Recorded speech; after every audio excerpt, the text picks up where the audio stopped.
C'est la plus grande catastrophe sanitaire de l'histoire. Chaque jour en France, 10 personnes meurent d'avoir respiré de l'amiante. Appartements, maisons, parkings, hôpitaux, routes, écoles, jardins publics. 20 ans après son interdiction, la fibre mortelle est partout autour de nous, au point que d'ici à 2050, les spécialistes prévoient 100 000 nouveaux décès. Nous sommes allés à la rencontre de ces habitants contaminés par leur environnement. Les plaintes s'accumulent sur les bureaux des juges et pourtant, aucun procès pénal n'a encore eu lieu en France. Enquête sur le plus meurtrier des scandales de santé publique, signé François Mali et Antoine Roux. Un cimetière et de la poussière. C'est toute l'histoire de l'amiante. Une histoire pleine de mensonges qui aurait pu commencer ici à Aulnay-sous-Bois. De 1938 à 1975, une usine broie de l'amiante en quantité industrielle. Pendant 37 ans au grand air, les fibres d'amiante se dispersent en masse autour du site. À l'époque, on ne sait rien. Personne n'a conscience du danger.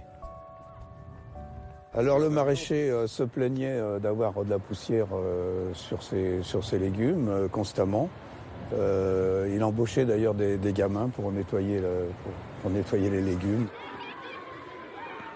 De l'autre côté, une école qui existe toujours. Sur ses bancs dans les années 50, Pierre Léonard, dit Pierrot. Devenu adulte, il est resté vivre à Aulnay-sous-Bois. Gérard Voide était son beau-frère. Pierrot avait 49 ans. Il a déclaré son mésothélium à 48 ans et il est décédé à 49 ans. Bon, il avait vraiment les poumons pleins d'amiante. Il n'a jamais travaillé à l'usine. Les médecins nous ont expliqué que ça ne pouvait être que l'amiante. Pierrot, son frère et sa sœur prenaient ce chemin pour aller à l'école, passaient devant l'usine tout le temps et ils entendaient effectivement un espèce de comme un moulin à café qui broie comme ça. C'était les broyeurs. La plainte déposée par la famille pour homicide par imprudence s'est soldée par un non-lieu. Pourtant, ici, tous en sont persuadés.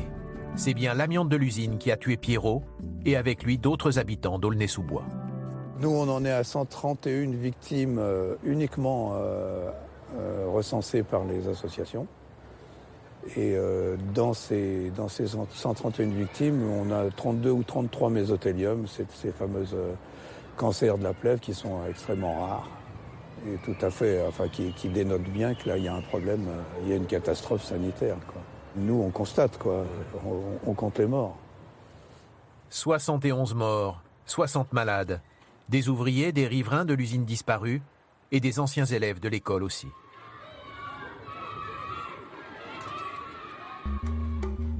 Une étude épidémiologique officielle a bien confirmé des cas de contamination. L'Agence régionale de santé a donc dû enquêter pour retrouver les victimes potentielles. À partir des registres scolaires, nous avons travaillé avec la sécurité sociale pour partir du code INSEE, retrouver les adresses éventuelles aujourd'hui des personnes qui peuvent avoir quitté effectivement Aulnay depuis ces dates. Et donc aujourd'hui, nous avons à peu près identifié 3 à 4 000 personnes. Ça n'a jamais été fait en France. De rechercher une population concernée par une contamination environnementale, ça n'a jamais été fait. Voici la lettre adressée par l'Agence régionale de santé aux anciens élèves. Des poussières d'amiante ont été produites. Ayant été scolarisées à proximité immédiate, les autorités sanitaires vous recommandent de consulter votre médecin traitant.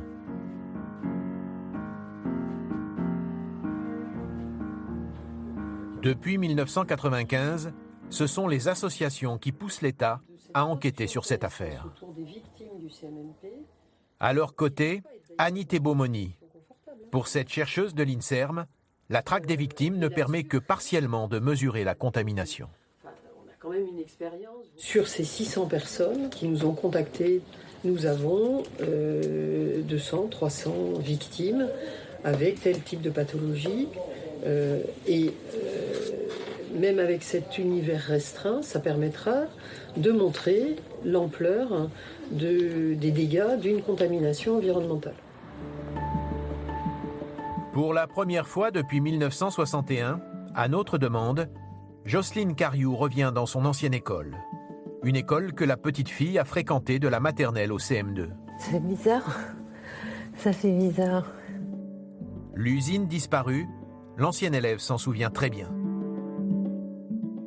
On se demandait ce qu'ils pouvaient faire pour que ce soit tout blanc comme ça, mais c'est tout, quoi. C'est tout. On ne s'est pas posé d'autres questions dans ce temps-là. Il y a 4 mois, lorsqu'elle reçoit la lettre de l'agence de santé, Jocelyne sait déjà qu'elle a été contaminée. J'aurais une petite plaque pleurale. Donc, tous les ans, il faut que je passe un scanner et que je voie un pneumologue. On se dit, c'est quand même anormal qu'on ait laissé une usine comme ça en plein centre d'une zone pavillonnaire. Mais à Aulnay-sous-Bois, les victimes de l'amiante ne sont pas seulement des anciens élèves ou des riverains de l'usine. Gisèle Delay résidait à l'époque 1,5 km plus loin. Il y a 4 ans, cela a commencé par une gêne respiratoire.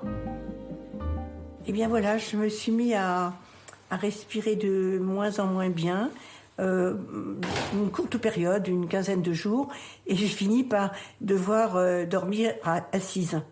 Je suis allée faire la radio, et j'ai vu à la tête du radiologue que c'était grave. Puis là, je me suis embarquée dans cette grande aventure du traitement du mésothélium, où j'ai découvert... Mais je savais, parce que ça m'avait toujours scandalisé, cette maladie que les gens attrapaient à gagner leur vie. Donc j'étais au courant. Je savais qu'il n'y avait pas de traitement. Je savais qu'on ne pouvait pas en guérir. Donc quand on m'a annoncé mésothélium, j'étais flinguée en plein vol. Flinguée. Moi, j'avais ma vie professionnelle, j'avais mon cabinet qui roulait, j'étais en plein dans la vie active. Et puis, d'un seul coup, la mort était là. Dans les années 70, quand elle était encore orthodontiste, Gisèle a beaucoup fréquenté l'école, mitoyenne de l'usine d'amiante. Moi, j'ai été faire du dépistage dentaire chaque année dans cette école, puisque je faisais des dépistages dentaires tous les ans dans toutes les écoles d'Aulnay. Donc je suis allée dans cette école. Moi, j'allais faire mes courses à Aulnay Centre. Je passais devant cette usine. Je ne me rendais même pas compte que c'était une usine. Je ne savais pas. Si j'avais su qu'une usine d'amiante était à Aulnay, je ne serais jamais venue à Aulnay. Parce que je savais que c'était cancérigène. En 2015, le danger de l'amiante est connu de tous. Et la menace qu'il représente pour notre santé est toujours présente, chaque jour. Parfois même au coin de la rue. Bonjour, mairie de Paris. Nous sommes sur le chantier du tramway. Je vous fais une visite inopinée. Pendant des années, de l'amiante a été mélangé au bitume des chaussées pour en accroître la résistance. Personne ne le sait vraiment, mais il y aurait de l'amiante dans 40% des rues de Paris. Alors, quand il faut redessiner la voirie, la sécurité est maximale. À cause de l'amiante, le moindre coup de pelle devient dangereux.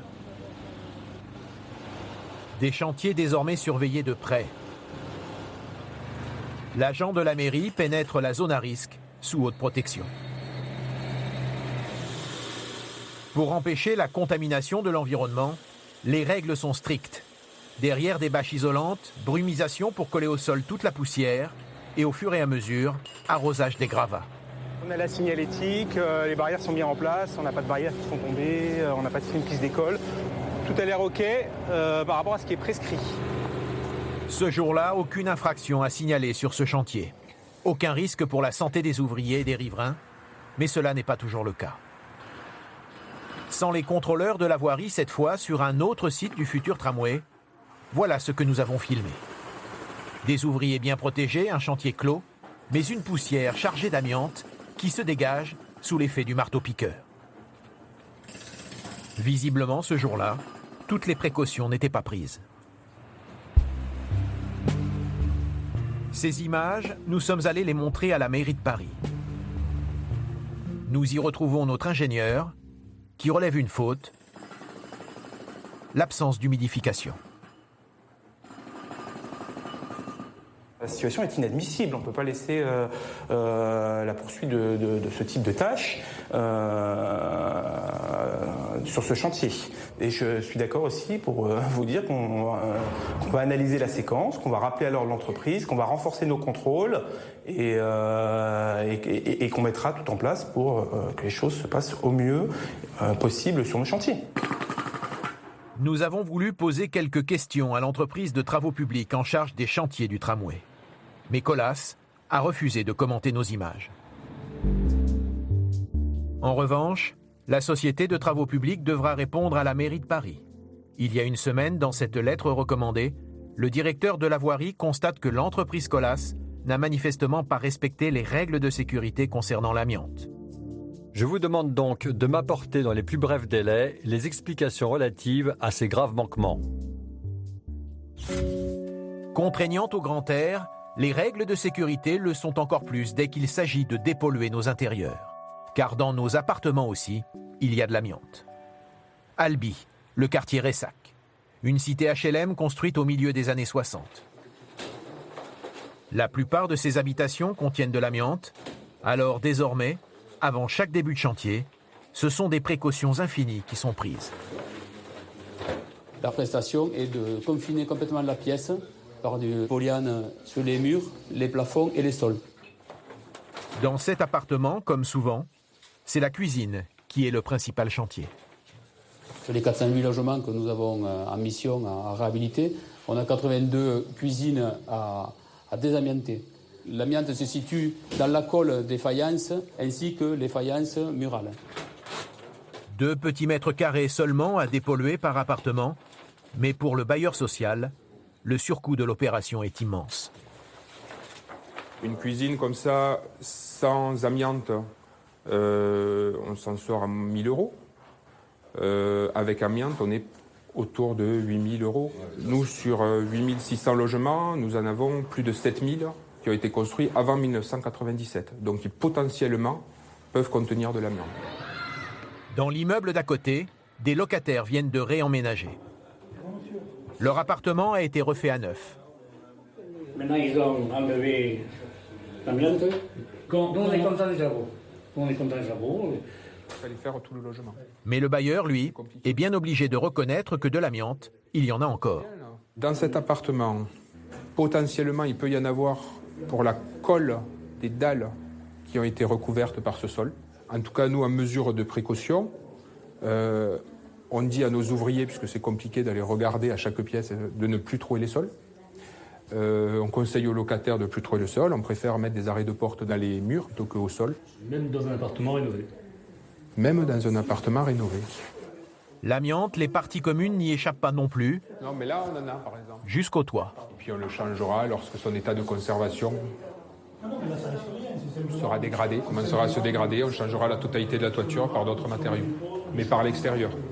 On aura une isolation, un confinement de cette partie-là. On changera par l'extérieur. Serge de Langsdorff est l'un des premiers en France à s'être lancé dans le désamiantage, à la fin des années 80. Un marché prometteur. On en a pour combien de temps se débarrasser de tout ça? Pour l'amiante, ce qui est étonnant, c'est qu'il y a 10 ans, tout le monde disait, bon, dans 5 ans, c'est fini. Et il y en a encore pour 30 à 40 ans. Mais il y en a partout. Tous les bâtiments construits après 60, dans les années 60, commencent à avoir, tous les HLM et autres, commencent à avoir de la peinture à base avec de l'amiante. Les carrelages dans les salles de bain sont collés avec de la colle amiantée. Et donc, on en trouve partout. Et avant de résorber tout ça, il y en a pour 30 ans. Aujourd'hui, 3 millions de logements du parc HLM français sont en attente de désamiantage. Coût estimé, 2,3 milliards d'euros. Une somme qui permettrait la construction de 120 000 logements neufs. En France, la décontamination est donc un combat sans fin tant l'amiante est partout. Dans cette gigantesque bataille, ceux qui sont en première ligne, ce sont les ouvriers du désamiantage. Des hommes qui veulent croire qu'aujourd'hui, ils sont bien protégés. On a confiance en ceux qui ont fait des études là-dessus pour... voilà, mais bon, c'est vrai la qu'à confiance, l'époque, quoi. bon, maintenant, c'est... on espère qu'ils vont pas faire une deuxième erreur. J'espère qu'ils vont pas, sur nous-mêmes, nous resservir de cobayes, quoi. On est quand même mieux protégés qu'il y a 30 ou 40 ans qui n'étaient pas protégés du tout. Ils n'étaient pas exposés. Ouais, c'est clair. Mais j'ai quand même une pensée souvent pour ces gens-là, quoi. Nous, on sait. Les ouvriers du bâtiment, pour ne pas avoir su, paient aujourd'hui un lourd tribut à l'amiante. Pour un trou dans un mur, pour des travaux de rénovation, beaucoup ont été exposés sans avoir été avertis du danger. Pendant 20 ans, cet expert amiante a arpenté des centaines de chantiers pour l'assurance maladie. L'amiante, il le connaît sous toutes ses formes. Ça, ce sont des flocages, des enduits, les dalles de sol, beaucoup de colle, de carrelage et autres. Ce mastic, il a 50 ans, joint caoutchouc amiante, vendu dans le commerce pour le bricolage. Il y a environ 200 grammes d'amiante, là. Si je pouvais bien les disséminer, je pourrais polluer à plus de 5 fibres par litre des quartiers complets de Paris. Un collectionneur de poison qui s'alarme pour tous ces ouvriers qui ignorent les risques. Il y a plus d'1 million de personnes susceptibles d'être exposées à l'amiante de temps en temps et très régulièrement 300 000 dans le bâtiment. Il y a 10% de personnes formées. Tous les gens du second œuvre, de la maintenance et autres, ils sont exposés presque tous les jours. Et vont donc respirer peut-être que des petites quantités d'amiante, mais petite quantité par petite quantité. Qu'est-ce que ça donnera 20 ans, 30 ans, 40 ans plus tard? Les prochains malades, ce sont ceux qui ne se protègent pas. Alors, en banlieue parisienne, un centre de formation prépare désormais les ouvriers à affronter le danger. Je vais vous laisser travailler en binôme. L'un pour l'autre, vous allez vous habiller, les bottes. Le formateur Philippe Ferré va faire prendre conscience à ses 2 stagiaires qu'à cause de l'amiante, ils ne travailleront plus jamais comme avant. Ce sont donc des intervenants d'entreprises dont le métier n'est pas de faire du retrait d'amiante, mais au cours de leur activité, ils vont rencontrer un matériau pouvant contenir de l'amiante. Ils doivent être formés de manière à pouvoir intervenir en sécurité pour eux, pour l'environnement et les autres personnes qui pourraient être autour de leur activité. Il faut bien coller le gant à la combinaison. Il ne faut pas qu'il y ait de passage d'air. Comme pour les bottes, pareil. Julien et Florian installent des systèmes d'alarme pour des ascenseurs. Ils travaillent parfois dans des endroits amiantés. Il est 15h20, on déclenche les chronos. Allons-y. Après 40 minutes de préparation, les 2 ouvriers peuvent enfin passer à l'action. Un simple trou à la perceuse. Mais en présence d'amiante, même les travaux de base deviennent compliqués. Tant que ça n'a pas été enlevé complètement, c'est toujours d'actualité. Et je pense que ça sera encore un bon bout de temps. Des ouvriers exposés chaque jour. Des dizaines de milliers de victimes déjà. Une décontamination qui va coûter des milliards d'euros. Comment la France en est-elle arrivée là? Qui sont les responsables? Entre l'homme et l'amiante, tout avait pourtant bien commencé. La découverte de cette roche naturelle, aux fibres isolantes et résistantes au feu, est un bonheur pour les industriels. Dès le début du XXe siècle, ils l'utilisent partout. La construction, l'électroménager, les jouets, les freins de voiture, les avions, les bateaux. La liste est longue. Mais avant, ça n'allait pas très bien la santé. La France devient le premier importateur d'amiante en Europe. Mais dans les années 70, on découvre que l'amiante est mortelle. Certains de vos collègues sont morts. Certains de vos collègues qui travaillent avec vous ici même dans cet atelier. Même j'ai un beau-frère qui est décédé. De plus, nous n'avons aucune garantie quant à la manière dont seront exécutés ces travaux. C'est en 1976 qu'éclate le premier scandale de l'amiante. Jussieu est, il est vrai, particulièrement pollué. À l'université de Jussieu à Paris, bourré d'amiante, les ouvriers n'ont reçu aucune protection, à la plus grande colère des étudiants. On a fait travailler, retirer l'amiante parce qu'elle était dangereuse, seulement on ne l'a pas dit aux ouvriers que c'était dangereux. Donc on fait retirer l'amiante dans des conditions pires que ce que c'était avant, c'est-à-dire qu'on leur a fait gratter l'amiante à sec, sans aucun masque pour la plupart des employés. Les associations de consommateurs de Mobilisation et première prise de conscience aussi, car il faut faire vite.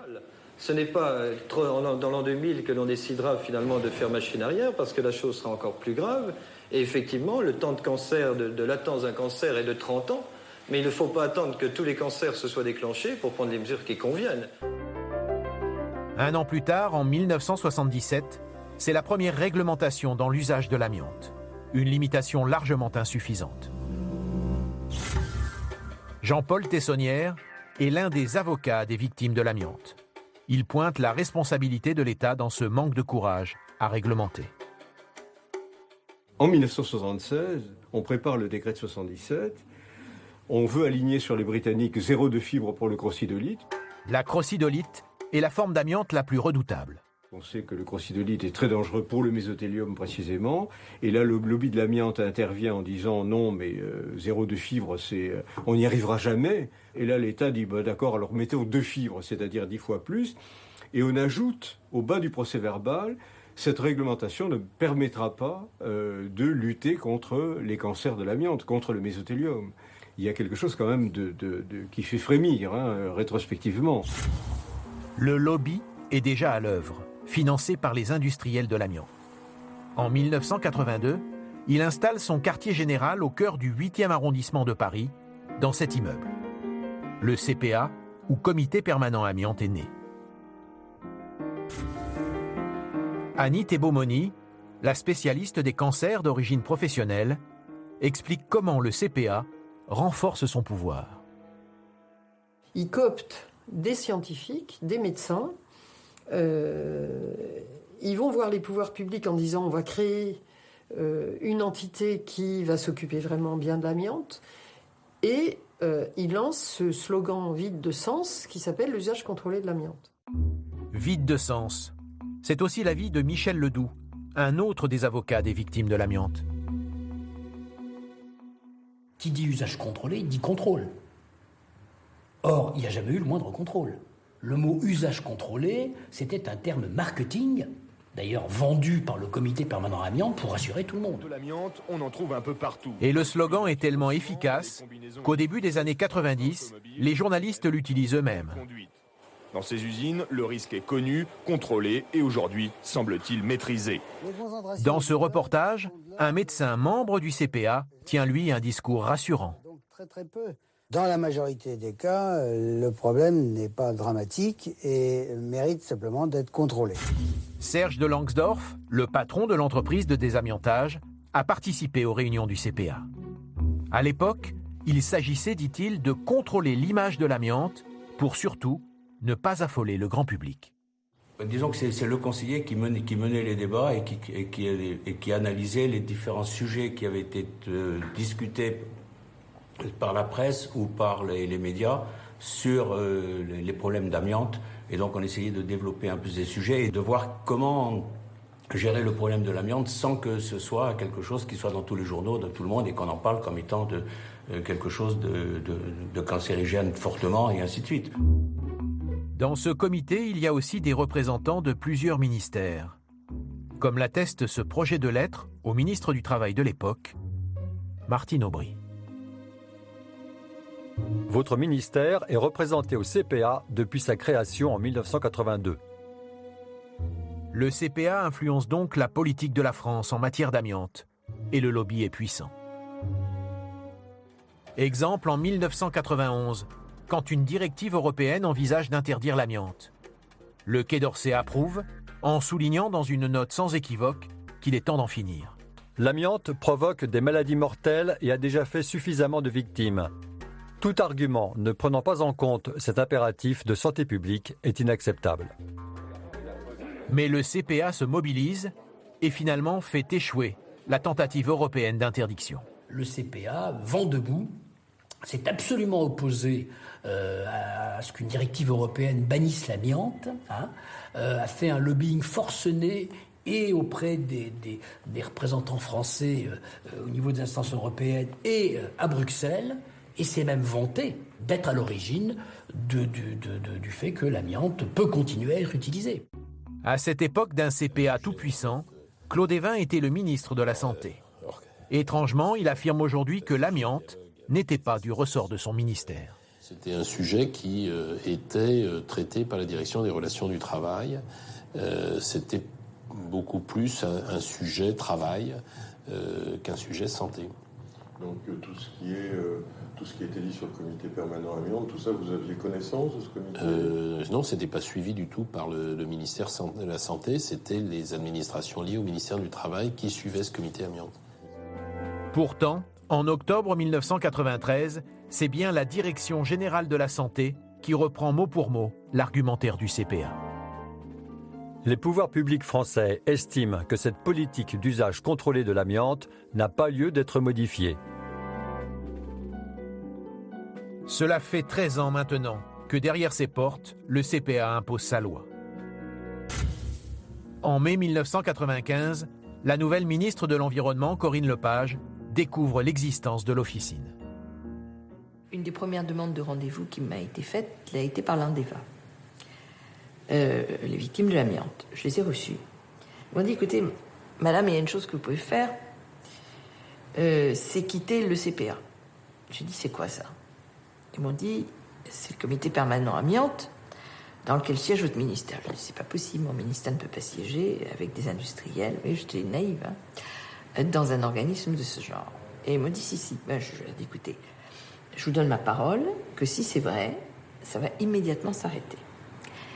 Lorsqu'ils ont quitté mon bureau, j'ai fait venir le directeur de la prévention de la pollution et des risques. Et il m'a dit, mais madame le ministre, ça a toujours été comme ça. Bon, c'est-à-dire qu'il avait fait que continuer ce que ses prédécesseurs avaient fait. C'est-à-dire que c'était même pas le ministère de l'Industrie tout seul qui était là-dedans, c'était le ministère de la Santé, c'était le ministère de l'Environnement. C'est incroyable. Quelques années plus tard, quand les sénateurs dresseront à leur tour un bilan de la contamination de notre pays, l'activisme du CPA y sera jugé sévèrement. Nous avons constaté une trop longue inertie des pouvoirs publics. On pourrait même parler de défaillance face aux dangers de l'amiante qui sont connus depuis longtemps. Le rôle d'un lobby de l'amiante, lobby industriel, qui a en quelque sorte anesthésié l'État et donc qui a conduit à une réaction tardive et insuffisante, à nos yeux, des autorités sanitaires. Depuis les années 80, cette proximité entre industriels et politiques était pourtant évidente, notamment avec l'arrivée de ce grand patron de l'amiante au gouvernement. Roger Fauroux, c'est un peu l'homme de l'ouverture. Une réputation d'intégrité qui l'a suivi aussi bien à Saint-Gobain qu'à l'ENA. Depuis sa création en 1665, Saint-Gobain s'est sans cesse réinventé pour s'adapter au monde. Saint-Gobain, héritier de la manufacture royale des glaces, est aussi un géant de l'amiante. Une activité que la multinationale se garde bien de mettre en avant. Le rôle de Saint-Gobain dans l'amiante, il est énorme. C'est un des principaux opérateurs de l'amiante dans le monde. Pendant des années 60 à la fin des années 90. Dans le nord de la Drôme, cette usine du groupe Saint-Gobain est fermée depuis 18 ans. On y fabriquait ici des tubes à base d'amiante. Michel Dorel et Bernard Robin y ont passé toute leur vie d'ouvriers. Nous employons en gros 20 tonnes d'amiante par jour. Bon, il y avait des stockages assez importants et des arrivées d'amiante assez importantes. L'amiante arrivait en sacs de jute et ces sacs de jute étaient souvent esquintés, ouverts et c'était déchargé à la main, sans aucune protection. Et on respirait de l'amiante alors vraiment en quantité industrielle. Selon les deux hommes, dans ces années-là, leur santé était loin d'être la priorité de l'employeur. J'ai eu une conversation une fois avec un directeur. Et je lui ai dit, bon, il y a quand même pas mal de poussière dans l'usine, il faudrait peut-être qu'on puisse faire quelque chose. Sa réponse a été de me dire tout simplement que si on parlait empoussièrement, on fermait l'usine. Jusqu'à la fermeture, on nous disait toujours que c'était pas dangereux. L'inquiétude des ouvriers de l'amiante finit par être entendue. Grâce à ce rapport officiel, nous sommes alors en 1996. Nouvelles informations sur les dangers de l'amiante. Un document de l'INSERM commandé par le gouvernement et rendu public aujourd'hui avance un chiffre alarmant. 1950 personnes seront mortes cette année à cause d'une exposition à ce matériau cancérigène. Le rapport montre le peu d'intérêt porté jusqu'à présent sur cette maladie du travail. Après cette révélation, le gouvernement réagit dans la foulée. L'amiante interdit à partir de janvier prochain en France. Le gouvernement a pris sa décision dès ce matin. Aucun produit contenant la fibre cancérigène ne sera plus autorisé à la vente. Reste à défloquer les bâtiments isolés à l'amiante. Un chantier considérable. L'amiante interdit, l'usine de la Drôme ferme aussitôt ses portes. Mais pour les ouvriers, il est déjà trop tard. Les examens médicaux révèlent ce que tous redoutaient. Moi j'ai la bestose, donc qui a été reconnue peu de temps après que je sois parti de l'usine, suite au scanner qu'on avait passé. Et moi, j'ai des plaques pleurales. À l'heure actuelle, il y a eu 39 décès et 70 en maladie professionnelle sur 300 personnes. Gérard Ballet était leur collègue et ami. Photographié ici lors d'un rassemblement de victimes, peu de temps avant sa mort. Il y a énormément de victimes. Ce jour-là, autour des 4 enfants de Gérard Ballet, l'association locale de défense des victimes de l'amiante s'est réunie pour entendre la détermination de leur avocat. C'est une logique économique qui était de développer l'industrie de l'amiante au détriment de la santé des salariés. Ce combat judiciaire-là, on l'engage aujourd'hui, il sera long. On a besoin de vous pour qu'un jour, les responsables de Saint-Gobain viennent s'expliquer devant les enfants de M. Ballet. Je vous remercie.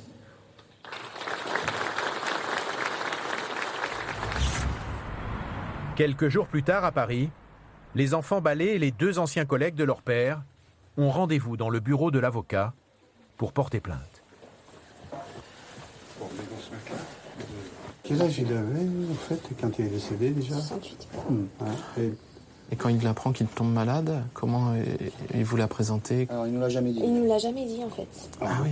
Pour éviter de nous inquiéter. Il voulait nous cacher, il ne voulait pas nous alarmer. Oui, il vous a protégé jusqu'à la dernière. Ah, mais jusqu'au dernier moment. Pourquoi vous portez plainte aujourd'hui? Le but, poursuivre? Le but, c'est de poursuivre ce que mon père a commencé. Voilà. On est donc les 3 frères et la sœur. On a décidé de prendre sa relève pour faire justice, en fait. Vous avez eu du courage. C'est un truc qu'on s'est dit, s'il nous a laissé tout ça, c'est qu'il y a forcément une raison. Et puis on sait que c'était son vœu le plus cher. Il avait même fait une première... Dans cette triste histoire de l'amiante, une plainte supplémentaire qui s'ajoute aux 40 procédures déjà en cours. Mais en presque 20 ans, aucune n'a abouti, aucun procès pénal n'a encore eu lieu.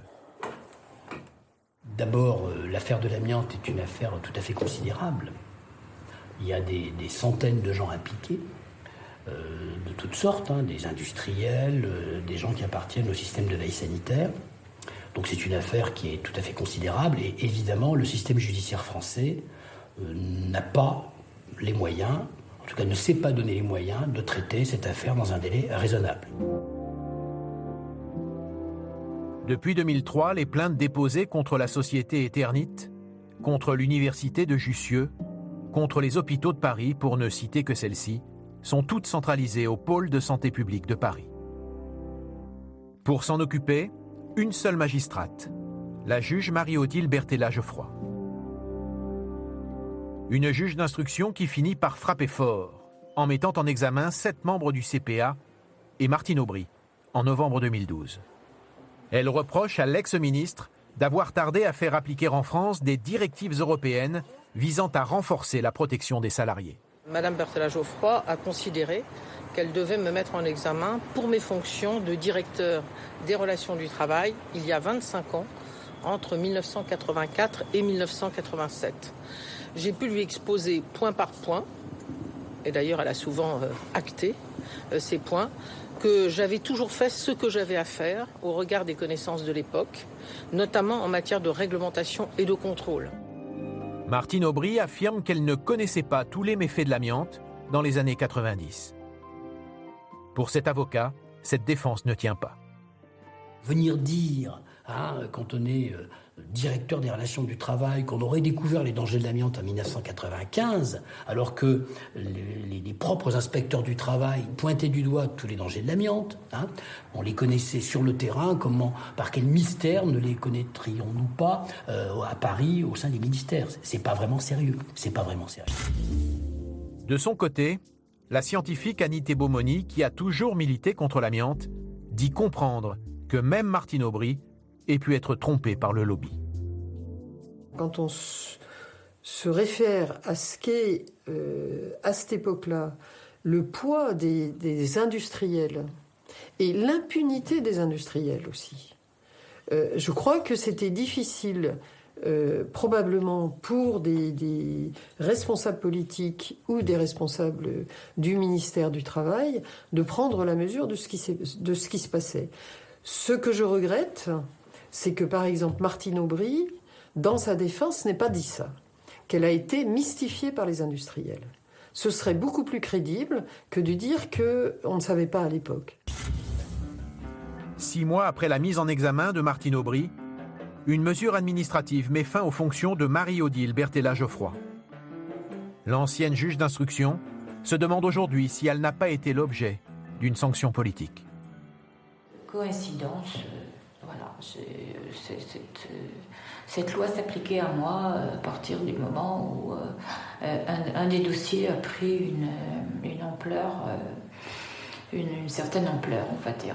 Vous parlez de la mise en examen de Martine Aubry. Je ne veux pas parler de rien du tout.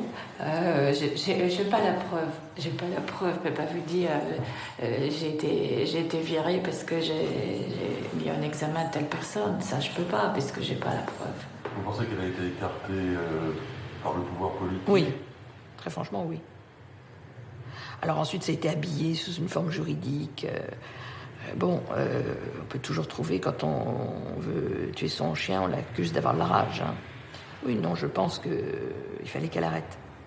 Et je pense qu'il n'y a aucune volonté politique de sortir les affaires de santé publique, parce que ce sont des affaires qui mettent en cause la responsabilité des décideurs politiques, de hauts fonctionnaires et du monde industriel. Ça, c'est beaucoup quand vous avez les trois contre vous. Hein. La mise en examen de Martine Aubry a finalement été annulée, tout comme celle des 7 membres du CPA. Pour les magistrats, son influence réelle n'est pas établie. Les victimes de l'amiante en appellent une dernière fois à la justice. Le 17 avril prochain, on saura si Martine Aubry est définitivement libérée de cette affaire. Nous aurions souhaité la rencontrer, bien sûr, mais en raison de ses problèmes d'agenda, cela n'a pas été possible.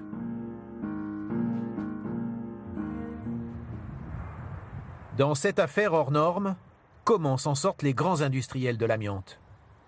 Eternit tout d'abord. 3 de ses directeurs sont mis en examen. Sur le site de Thian dans le Nord, près de 200 personnes seraient mortes contaminées. De son côté, le géant français Saint-Gobain a échappé à la justice pénale et ses patrons ont tous été épargnés. Pourtant, devant les sénateurs en 2005, Claudie Mauvin, directeur général adjoint du groupe, ne peut que reconnaître la contamination par l'amiante.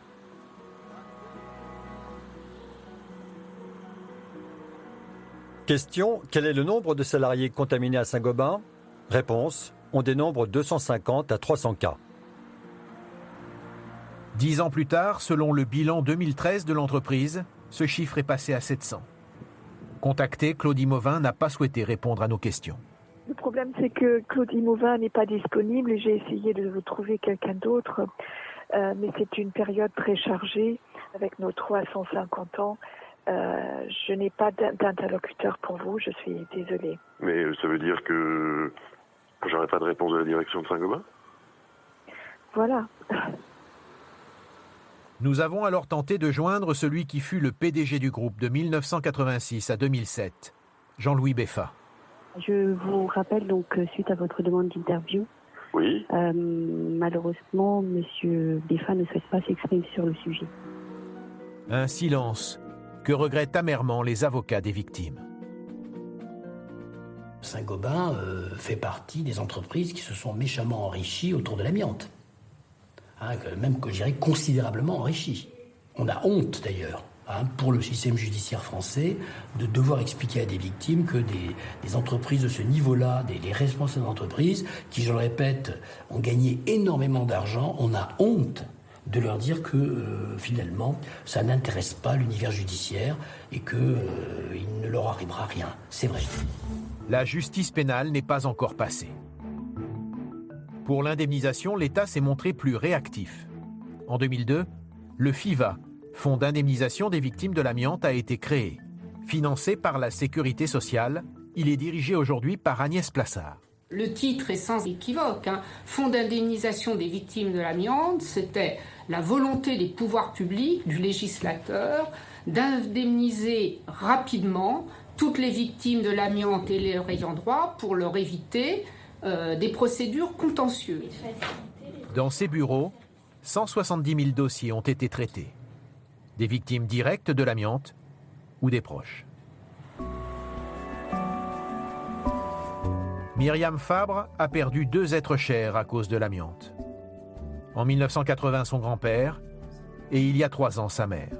Mon grand-père était projeteur d'amiante et 25 ans après, ma mère a découvert qu'elle avait des plaques pleurales.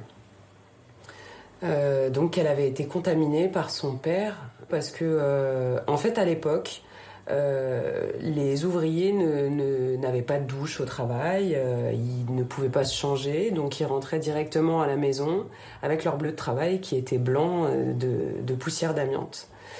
Donc du coup, ma mère, elle a grandi dans ce contexte-là. En plus, elle était très proche de son père, donc dès qu'il arrivait à la maison, elle lui sautait dans les bras.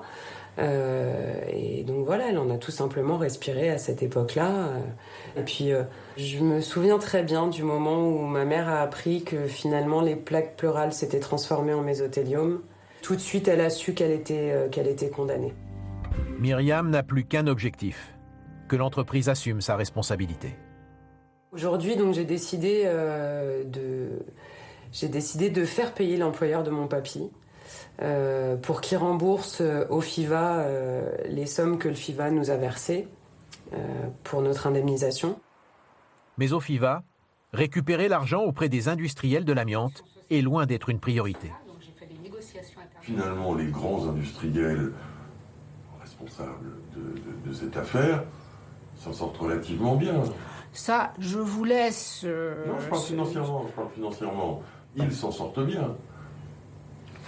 Je vous dirais que je vous laisse l'appréciation de ce jugement. Je ne porterai pas de jugement de ce type. Nous avons donc les moyens de financer l'indemnisation. Et je le répète, nous faisons des recours subrogatoires. Des recours subrogatoires.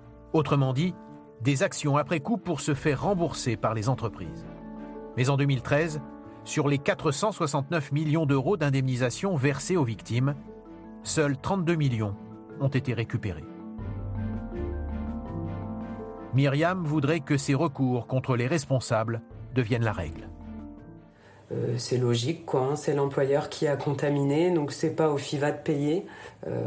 C'est une question de justice. Voilà, faut que l'employeur maintenant paye. C'est aussi le point de vue de cet avocat des victimes. Mais sur l'efficacité de la justice pénale, Jean-Paul Tessonnière n'est pas très optimiste. La France est le pays où les victimes ont été les mieux indemnisées, je pense. Mais c'est le pays dans lequel les entreprises responsables de la contamination, y compris celles du lobby de l'amiante, ont été les mieux protégées. On est dans une situation qui est très insatisfaisante, c'est-à-dire que ce qui s'est passé de façon délibérée de la part d'un certain nombre d'industriels ne leur a pratiquement rien coûté, et finalement, et qu'ils sont toujours à l'abri des poursuites pénales qui normalement devraient être exercées contre eux. Donc on est dans une situation d'impunité généralisée qui va inciter les industriels à recommencer finalement le même type d'aventure. Se résigner à l'injustice après la mort de leur père, pour les enfants balais, c'est impossible. Ils veulent continuer à y croire. S'attaquer à un grand groupe comme ça, c'est quelque chose qu'on fait avec un peu de réticence, un peu de peur. De la réticence surtout, parce qu'attaquer un grand groupe comme la société Saint-Gobain, je pense que c'est pas anodin. On peut y aller ? Ce jour-là, leur avocat est venu déposer la plainte de la famille au tribunal de Valence, dans la Drôme, avec l'espoir de faire condamner ceux qu'ils considèrent comme les responsables. Saint-Gobain, c'est un grand groupe. Ils vont avoir, je pense, une multitude d'avocats. Un peu le pot de fer, on va dire. Aujourd'hui, vous êtes entouré, vous êtes accompagné, vous êtes soutenu. Il faut avoir confiance dans la justice aussi. Même si on peut se plaindre de la lenteur de la justice pénale sur ces affaires d'amiante, mais En tout cas, il faut avoir confiance dans la justice et il faut donner les moyens à la justice de renvoyer les responsables devant les tribunaux correctionnels. À ce jour, dans le scandale de l'amiante, aucune condamnation pénale. Peut-être un début de justice en 2015, mais rien n'est moins sûr. Seule certitude, 100 000 personnes seront mortes à cause de l'amiante d'ici 2050. Avec nous sur ce plateau, Pierre Plutat. Bonsoir monsieur, merci d'être là. Bonsoir. Vous êtes victime de l'amiante, vous êtes président de l'association régionale de défense des victimes de l'amiante du Nord-Pas-de-Calais. Vous êtes aussi président de l'ANDEVA, c'est l'association nationale de défense des victimes de l'amiante. Face à vous, Sylvie Topalov, avocate. Bonsoir madame. Bonsoir. Merci d'être avec nous. Depuis 19 ans, vous êtes engagée aux côtés des victimes de l'amiante avec vos collègues Jean-Paul Tessonnière et Michel Ledoux, qu'on a vu d'ailleurs dans ce documentaire, dans notre documentaire. Je me tourne d'abord vers vous, Pierre Plutat, parce qu'on va parler du nombre des victimes dans cette interview en premier lieu. Vous avez été contaminé par l'amiante sur les chantiers navals de Dunkerque. Est-ce que vous pouvez nous dire, nous expliquer de quoi vous souffrez, monsieur ? Eh bien, en réalité, j'ai appris que j'étais exposé à l'amiante, chose que je ne savais pas, par hasard.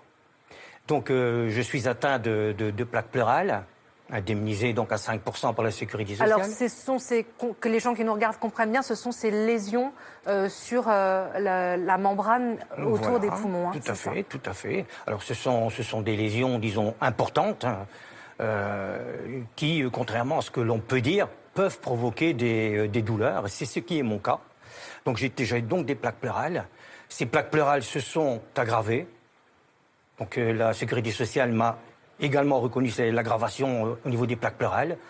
Ensuite, une seconde maladie due à l'amiante, l'asbestose, reconnue également. Maladie pulmonaire. Maladie pulmonaire qui également. Réduit au fur et à mesure la capacité respiratoire. Voilà, tout à fait.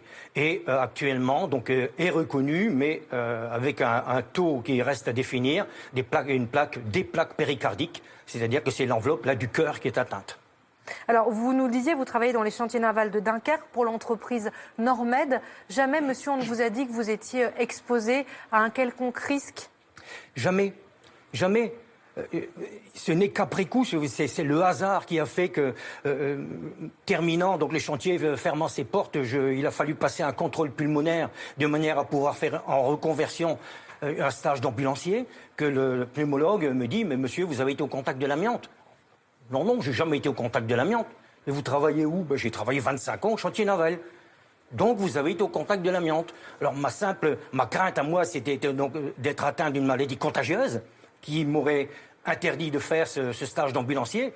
Il m'a dit que c'était pas une maladie contagieuse. Je suis parti content parce que ce n'était pas une maladie contagieuse. J'ignorais totalement de quoi j'étais atteint. Vous avez découvert plus tard ? Je l'ai découvert plus tard en passant par hasard dans Dunkerque auprès d'une librairie.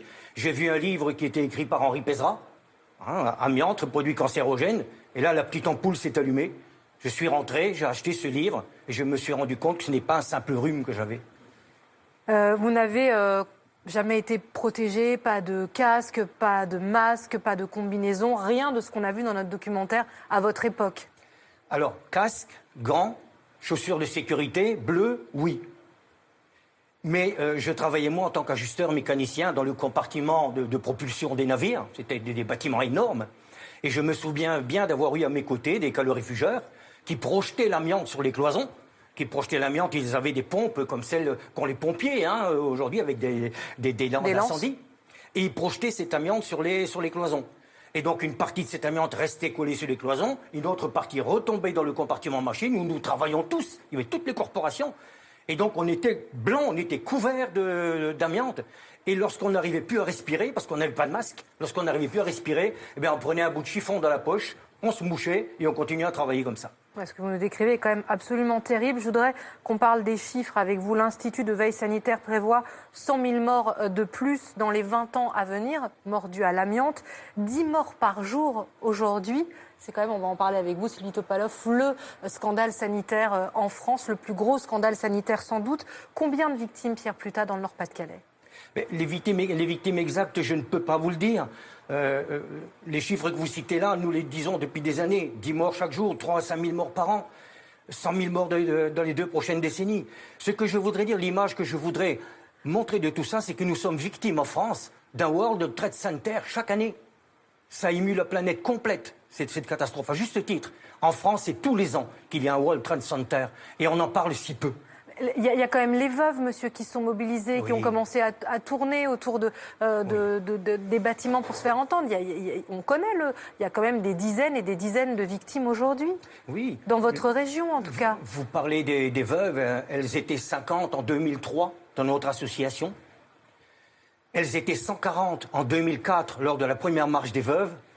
Elles sont aujourd'hui 605, uniquement dans notre association de Dunkerque, qui a quelques 3000 adhérents. Sylvie Topalov, on sent l'émotion de Monsieur Pluta. Vous défendez ces victimes depuis près de 20 ans partout en France. Vous aussi, vous constatez cette montée inexorable du nombre des victimes chaque année? Oui, et c'est très impressionnant. C'est très impressionnant parce que je crois qu'aujourd'hui, dans l'opinion publique, on a tendance à penser que c'est une affaire qui est réglée, le dossier de l'amiante, depuis le temps qu'on en parle assez peu d'ailleurs, mais qu'on en parle malgré tout. Qu'au fond, finalement, cette catastrophe a été admise. Sauf que depuis 20 ans, on a certes des décisions d'indemnisation, qui sont d'ailleurs de plus en plus reconsidérées à la baisse. On a obtenu l'indemnisation des victimes, mais au jour d'aujourd'hui, personne, aucun responsable industriel, aucun responsable public n'a répondu de ces actes devant une juridiction pénale. Il n'y a jamais eu en France encore le grand procès pénal de l'amiante que nous attendons. Je rappelle quand même que les plaintes que nous avons déposées ont été déposées en 1996. C'est-à-dire que ça va faire 19 ans que ces affaires sont à l'instruction. Alors, on va en reparler en détail.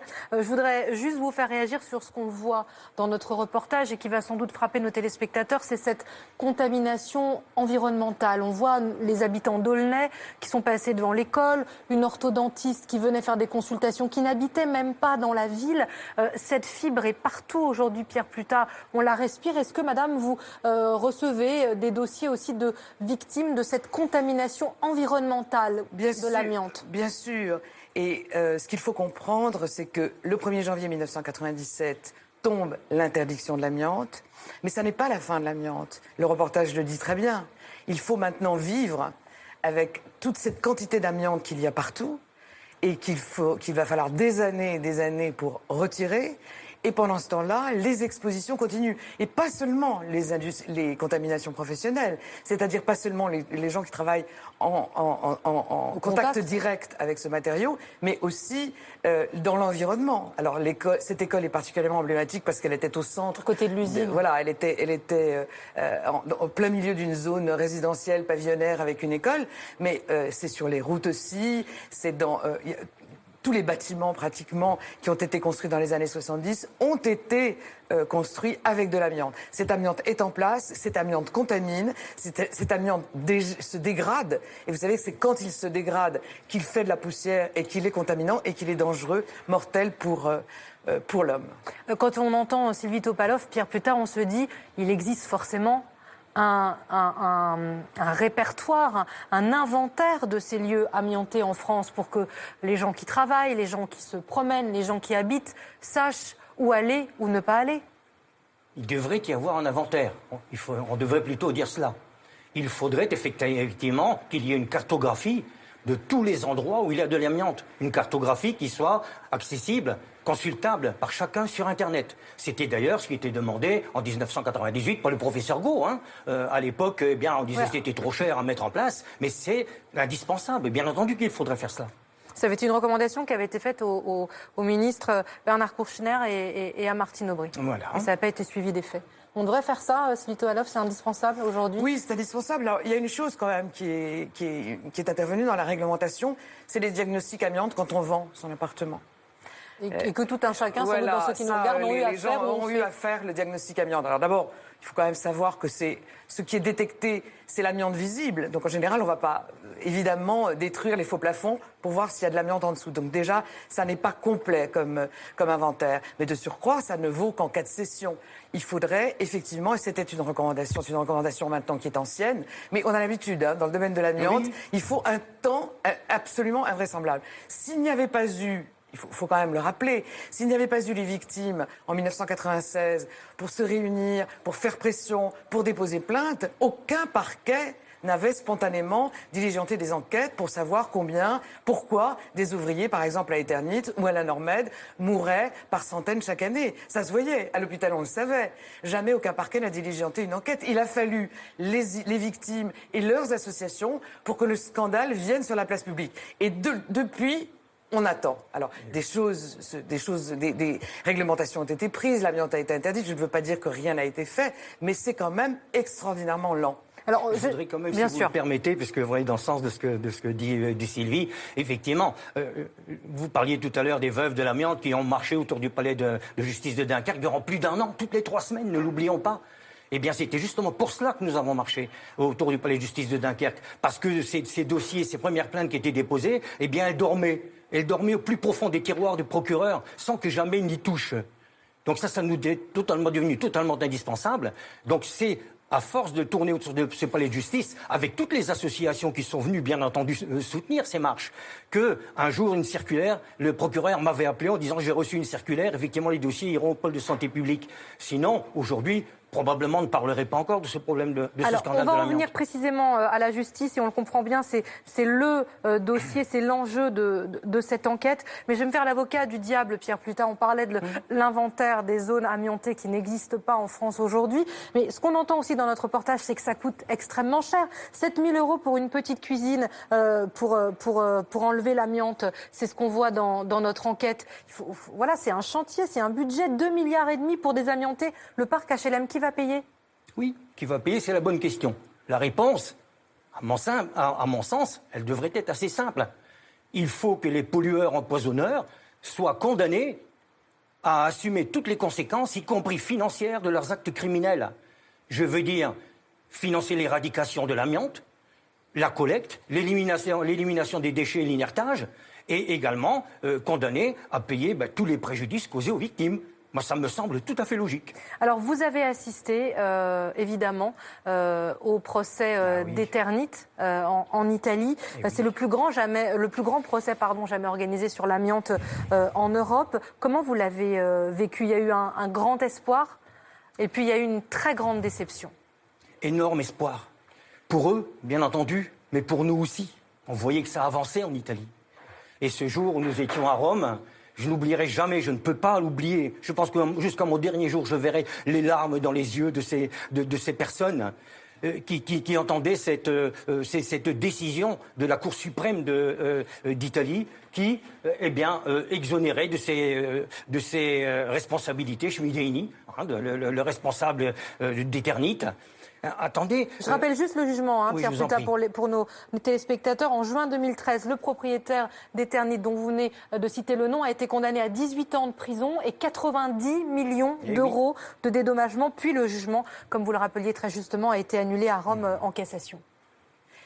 Oui, je voudrais ajouter, il y a un très grand sentiment d'injustice aujourd'hui chez les victimes de l'amiante. Certes, elles ont été indemnisées, je l'indiquais tout à l'heure, ces indemnisations sont sans cesse revenues à baisse, mais ce qu'il faut savoir aussi, c'est que ça n'a pas coûté grand-chose aux industriels. Non seulement ils n'ont jamais eu à répondre de leurs actes, mais les condamnations financières et les indemnisations qui ont été fixées au bénéfice des victimes, la plupart du temps, n'ont pas été payées par les industriels, soit qu'ils aient fait soutenir que ces maladies professionnelles ne leur étaient pas opposables parce que la procédure n'avait pas été respectée, soit que les victimes soient indemnisées, c'est dans le reportage également, par le fonds d'indemnisation. L'indemnisation du fonds d'indemnisation, c'est nous, ce sont les... Il y a un fonds d'indemnisation des victimes de l'amiante, il y a aussi les tribunaux de sécurité sociale, ça veut dire que c'est les collectivités, c'est les contributeurs, c'est nous qui payons ? Le fonds FIVA, oui. C'est payé. Fonds d'indemnisation des victimes de l'amiante. C'est financé principalement par l'État. Devant les tribunaux des affaires de sécurité sociale, normalement, ce serait aux industriels de payer. Et pendant des années, pour des questions de procédure, je ne vais pas appesantir les débats, elles n'ont pas payé. Ça ne leur a rien coûté.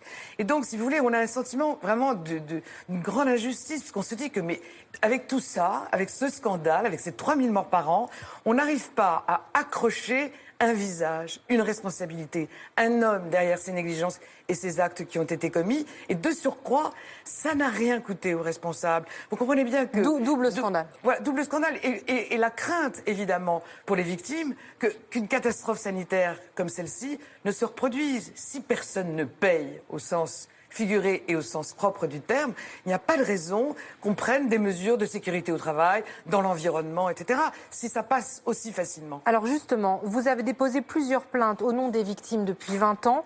Qu'est-ce qui explique, là c'est votre constat qui est terrible, qu'est-ce qui explique selon vous qu'on n'ait toujours pas de procès pénal, un grand procès pénal de l'amiante en France au vu de tout ce que vous nous décrivez ? Écoutez, je crois que manifestement, l'appareil judiciaire français n'est pas armé ou ne s'est pas donné les moyens de remonter les responsabilités. Il y a une difficulté, qui est une difficulté objective. C'est qu'en 1996, quand on porte plainte, alors que des gens meurent, et ils meurent encore, on va être obligé de remonter, compte tenu des délais d'apparition des maladies, on va être obligé de remonter à l'examen des conditions de travail telles qu'elles prévalaient dans ces usines dans les années 70. Donc vous voyez bien que la preuve est difficile à faire. C'est-à-dire qu'il faut travailler sur les archives, qu'il faut remonter les degrés de responsabilité, quelle était la réglementation à cette époque, qu'est-ce qu'on savait, quelle était, puisque c'est sans cesse ce que nous oppose, on nous dit mais la conscience du danger, vous examinez les faits à la lumière de ce que nous savons aujourd'hui, en 77... C'est l'argument qu'on vous oppose à chaque fois. Pour être très concret, combien de plaintes et de dossiers suivis par des juges au pôle de santé publique aujourd'hui? Il y a 40 industriels, sites industriels qui sont mis en cause aujourd'hui au pôle santé publique à Paris. Il y a 4 gros dossiers, le dossier contre Eternit, le dossier contre Valeo, le dossier contre Jussieu, le dossier de la Normed, 5, et le dossier Amisol. D'accord. Les responsables visés par les plaintes des victimes, quels sont-ils? Alors, au jour d'aujourd'hui, il y a 2 catégories. Il y a la catégorie des industriels, les directeurs d'établissements, la personne morale de la société Eternit.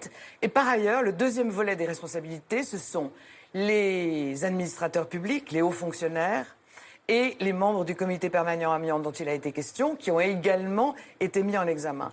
Dans ce deuxième volet, toutes les mises en examen ont été annulées par la Chambre de l'instruction. On va y revenir dans un instant. Je voudrais juste qu'on fasse réagir Pierre Plutard. Qu'est-ce que vous attendez? J'imagine que vous l'attendez, monsieur, ce procès au pénal sur l'amiante, mais qu'est-ce que vous attendez de cet éventuel procès? Qu'il y ait un visage, comme disait madame Topalov, sur ce qui a été commis? En réalité, ces visages, on ne les voit pas, on ne les voit jamais dans les tribunaux. On peut aller au pénal, on va en faute inexcusable, on ne voit jamais un responsable. Mais si vous le permettez, je voudrais simplement quand même ajouter à ce qui a été dit tout à l'heure, c'est que tant que tous ces responsables, j'ai bien dit tous, ceux qui siégeaient au CPA, donc le comité permanent amiante, le groupe, le lobby qui défendait les intérêts de l'amiante pendant toutes ces années.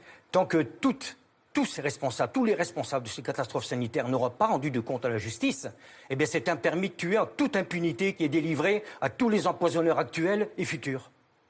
Il faut qu'on y fasse attention à ça. Sylvie Topalov, vous parliez des responsables administratifs ou politiques à un moment donné. Il y a un nom, évidemment, qui a retenu l'attention ces derniers mois sur cette affaire. C'est la mise en examen de Martine Aubry, qui était à l'époque directeur du travail, si je ne me trompe pas. Elle était directrice des relations du travail. C'est-à-dire que ce n'est pas en qualité de ministre qu'elle est mise en examen, c'est alors qu'elle était haut fonctionnaire à la direction des relations du travail, donc au ministère du Travail. C'est pour cette période-là, qui court de 1984 à 1987, donc 3 ans, pendant lesquels une directive européenne était intervenue pour baisser le seuil limite d'exposition. Et c'est une des choses qui lui est reprochée. Cette directive, eh bien, la France a mis 3 ans et demi à la transposer en droit positif. Et c'est pour ça que le magistrat, Mme Berthella-Geoffroy, voulait l'entendre sur ce temps de latence. Je dois dire quand même que sa mise en examen a été annulée par la Chambre de l'instruction à 2 reprises. Alors, vous parliez de la Cour de cassation. On saura dans une semaine si ces mises en examen restent annulées ou si elles deviennent à nouveau effectives, si vous permettez que je m'exprime comme ça. C'est ça. Quelles conséquences peut avoir la décision qu'on attend de la Cour de cassation? Je crois que c'est extrêmement important. Ah, c'est déterminant. C'est-à-dire, selon la décision qui est prise par la Cour de cassation, soit nous allons à un procès qui vise exclusivement les industriels, soit nous avons un procès, je dirais, complet, où on examinera à la fois la responsabilité des industriels, celle des hauts fonctionnaires et celle du membre du comité permanent amiante. Cette deuxième solution, ce deuxième procès, donc on décidera la semaine prochaine, la Cour de cassation décidera la semaine prochaine si c'est dans cette configuration-là que le procès a lieu. C'est évidemment celui qui est souhaité par toutes les associations. Vous avez de l'espoir, Pierre Plutard? J'imagine que vous attendez ça avec... On ne peut pas rester sans espoir et on ne peut pas non plus comprendre qu'une telle catastrophe que celle de l'amiante, on évoqué les chiffres tout à l'heure, reste sans que la justice établisse les responsabilités. C'est impensable, c'est incroyable, c'est inadmissible. Le temps qui passe dans le dossier de l'amiante, c'est très important. Parce que, comme je l'ai indiqué tout à l'heure, comme on revient sur les années 70, on va avoir les gens meurent. Cuvelier, par exemple, qui était... Joseph Cuvelier, qui était mis en examen, patron d'Eternit, l'équivalent, c'est son homologue en Italie qui avait été condamné à 18 ans d'emprisonnement. Eh bien, M. Cuvelier est mort cet été. Donc 19 ans de procédure, 19 ans d'attente du procès pénal, ça veut dire que... il y a des gens qui ne répondront jamais de leurs actes. Alors, pour revenir sur la juge d'instruction... Et des victimes qui verront non plus jamais leurs empoisonneurs condamnés. C'est important. La juge d'instruction, Madame Bertella Geoffroy, je sais que c'est également important à vos yeux. On l'a dit, elle a été dessaisie après avoir instruit pendant 10 ans ce dossier. C'est la question que tout le monde se pose, donc on va forcément vous la poser. C'est une coïncidence juridique, parce qu'on sait que c'est un élément juridique qui a été montré pour justifier le fait qu'elle soit démise, ou c'est une mise à l'écart politique? Je vous pose la question à tous les deux. C'est une curieuse coïncidence. Une curieuse coïncidence. En toute honnêteté, je n'y crois pas. Je n'y crois pas. Effectivement, j'ai l'impression qu'elle commençait à gêner cette dame, cette juge d'instruction. Et la nouvelle magistrate qui est en charge, j'imagine que vous êtes en contact avec elle. Elle a repris tous ces dossiers. En tant que victime et en tant que président de l'Association nationale des victimes de l'amiante, je ne connais que son nom. Elle ne vous a pas reçu? Non. Vous en êtes déçu? Bien entendu.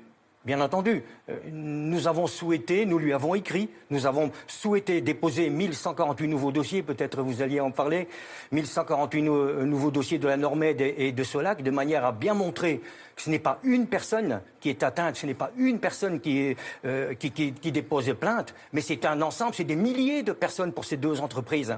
Eh bien, premièrement, une fois nous avons souhaité déposer ces 1148 dossiers, eh bien, le greffier n'a pas souhaité nous recevoir. Du moins, il n'acceptait pas que le président ou un représentant des victimes accompagne donc l'avocat pour déposer ces dossiers. Ça nous paraît totalement aberrant aujourd'hui qu'on nous refuse ça. Donc, on a écrit à la juge Robinson, c'était en février 2014. Donc, pour lui demander de nous recevoir, de manière à pouvoir déposer ces 1148 dossiers, nous attendons encore sa réponse. Madame Topalov. Écoutez, ça a été un coup terrible, le dessaisissement de Madame Bertella Geoffroy. Je n'ignore les causes, mais je ne peux pas me prononcer sur ce sujet. Mais enfin, on avait quelqu'un qui avait passé beaucoup de temps, qui connaissait très très bien ces dossiers, qui du jour au lendemain est dessaisi. Alors, c'est pas un seul juge, c'est un collectif. Il y a 4 juges d'instruction qui sont nommés à sa suite. Ça va faire 2 ans que ces juges ont été nommés. Le président de l'association n'a même pas été reçu. Alors qu'elle ne veuille pas de dossier nouveau, c'est une chose, mais qu'on informe quand même les victimes de là où on en est. Or, à ce jour, rien de tel. Donc je crois que avoir tant attendu, pour au bout du compte avoir un magistrat dessaisi, ça a été vraiment un coup très lourd porté aux victimes et à l'espérance ou la confiance qu'elles mettaient encore dans l'institution judiciaire. On sent que ça vous inquiète?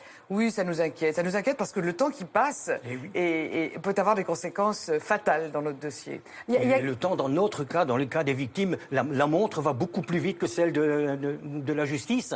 Les victimes meurent, on parlait des chiffres tout à l'heure. 10 par jour. Et voilà, 10 par jour. Et ce dossier qui n'arrive pas. Mais comment peut-on simplement comprendre Imaginez qu'on puisse ne pas arriver à avancer dans une catastrophe comme celle-là. Des milliers de morts. Et on n'arrive pas à avancer dans cette catastrophe. On n'arrive pas à ne serait-ce qu'avoir un début, une date de début de procès, de manière à ce que ces gens-là comparaissent, qu'on les écoute, qu'on les entende. Tout ça, ça n'existe pas, on n'a pas. Moi, je ne sais pas, c'est pas ça la justice, à mon sens. Moi, je ne le conçois pas comme ça. Et alors, tout le monde a intérêt à ce qu'il y ait un débat, un procès, que même, y compris les prévenus puissent s'expliquer, puissent faire valoir leurs moyens de défense. Et cette absence de débat, le procès, c'est qu'il n'y a pas de débat non plus. Alors, et puis, si vous voulez, je voudrais rajouter qu'il ne s'agit pas en réalité. On veut ce procès, pourquoi? Pas pouvoir couper des têtes, ça n'a pas de sens. Mais on a besoin de comprendre pourquoi on est arrivé à cette catastrophe sanitaire. Qui a laissé faire? Pourquoi on a laissé faire?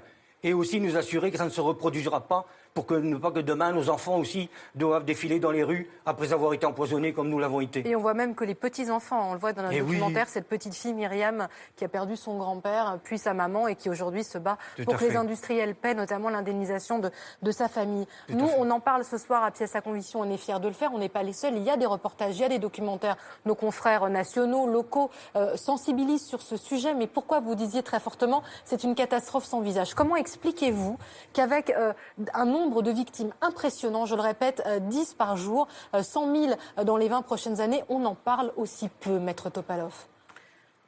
Peut-être parce que ce sont des victimes ouvrières et que la question de la classe ouvrière intéresse plus beaucoup de gens. Enfin, je suis bien obligée de faire cette constatation. Pendant des années, ça n'a pas dépassé le cadre du niveau local. On avait la presse locale, il y avait des procédures en indemnisation qui étaient menées devant le tribunal des affaires de sécurité sociale, juridiction que peu de gens connaissent, et on n'arrivait pas à franchir le cap du niveau national et d'obtenir qu'il y ait une prise en compte par l'opinion publique de cette catastrophe. Donc je ne sais pas, on a à la fois vous avez raison, on en a parlé, on a fini par en parler. Mais le temps passant, et ça aussi, ça joue contre nous, cette catastrophe s'est banalisée. Et je crois même qu'il y a une espèce de lassitude à l'égard des victimes de l'amiante. On le voit dans les tribunaux. Hein. Tout le monde pense qu'aujourd'hui, la question de l'amiante est réglée. Et donc on est étonné qu'on vienne encore parler de ces victimes. Or, ces victimes, le procès n'a pas eu lieu, c'est ça qu'il faut dire. Puis là, on en parle en France, évidemment, mais il y a les ouvriers russes, les ouvriers chinois, les ouvriers indiens qui, effectivement, travaillent l'amiante encore dans des conditions déplorables aujourd'hui. Le mot de la fin, Monsieur Pluta? Le mot de la fin? L'espoir malgré tout, la colère? Tout ça, ça se mélange, madame. Tout ça, ça se mélange. Lorsque l'on voit dans tous les jours les victimes qui viennent nous voir dans nos associations, nos anciens collègues de travail, que l'on a bien connus, qui viennent, qui nous parlent premièrement de ce plaque pleurale, qui s'interrogent sur leur avenir. Après, on les voit revenir. Ils n'ont plus de cils, ils n'ont plus de cheveux. Ils ont subi des traitements lourds. Et à un moment donné, ils arrivent et ils comprennent ce qui va leur arriver. Ils disent maintenant, la fin est proche. Je ne vous demande qu'une chose, mais c'est de vous occuper de ma famille. Et ça, c'est horrible. J'aimerais qu'en France, la justice comprenne ça. Merci infiniment pour vos témoignages, d'être venus sur le plateau de Pièce à Conviction. Merci beaucoup à vous deux. Merci à vous de nous avoir écoutés, de nous suivre régulièrement. Je vous retrouve bien sûr le mois prochain pour une nouvelle enquête de Pièce à Conviction. Nous nous intéresserons cette fois aux enjeux cachés du marché des éoliennes en France. Excellente fin de soirée sur France 3.